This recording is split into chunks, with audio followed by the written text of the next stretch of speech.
Ecco, vedi questo tentativo forse di sacralizzare, questo che io vedo un po' forse una volta del cielo, di sacralizzarla con la croce. E vedi che geometria, è come questo simbolo del cielo secondo me, e della terra si ripete, il quadrato della terra è il cielo. Queste coppelle, questi incavi che circondano, sembrano quasi le stelle del firmamento intorno al cielo, che poi diventa l'iconografia tradizionale, il santo con intorno l'aureola e di nuovo si ripete, perché quello secondo me è il simbolo del cielo. Questa nicchia qua, che avvolge, è il cielo, questo segnale, questo quasi cosmizzare questa cosa. Vedi ancora la nicchia, la croce, e questo simbolo straordinario che è il quadrato della terra. E ritorna l'archetipo della stella della tomba dei giganti. E quindi il luogo, secondo me, dei morti. Questo è il luogo di sepoltura. No, il luogo si presta a tutte queste considerazioni che, cioè, veramente legano molto di più alla terra, agli eventi. È molto bello, però potrebbe essere soltanto un luogo di deposizione, di offerta.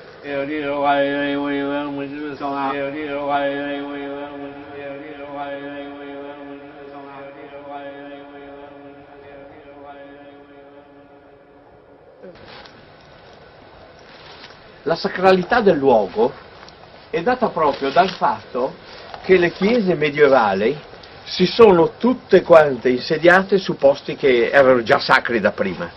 Questa chiesa, che è la chiesa di Santo Stefano, viene fatta proprio in un posto già sacro. C'è questo sincretismo, si passa da una religione all'altra in maniera morbida, in maniera sincretica, si sostituiscono ai vecchi dei i nuovi dei. Io dico una cosa, da quel che ho capito, la civiltà nuragica si può esprimere anche senza la scrittura. Non è la scrittura che decreta la civiltà di una nazione, se ne può fare a meno. Anche perché magari la scrittura di chi ha occupato eccetera era sufficiente, non ancora averne una autoctona. Secondo me la mancanza di scrittura dei nuragici nulla toglie alla grande civiltà nuragica. Solo se stai in un metro quadrato ci sono 10-20 specie di erbe.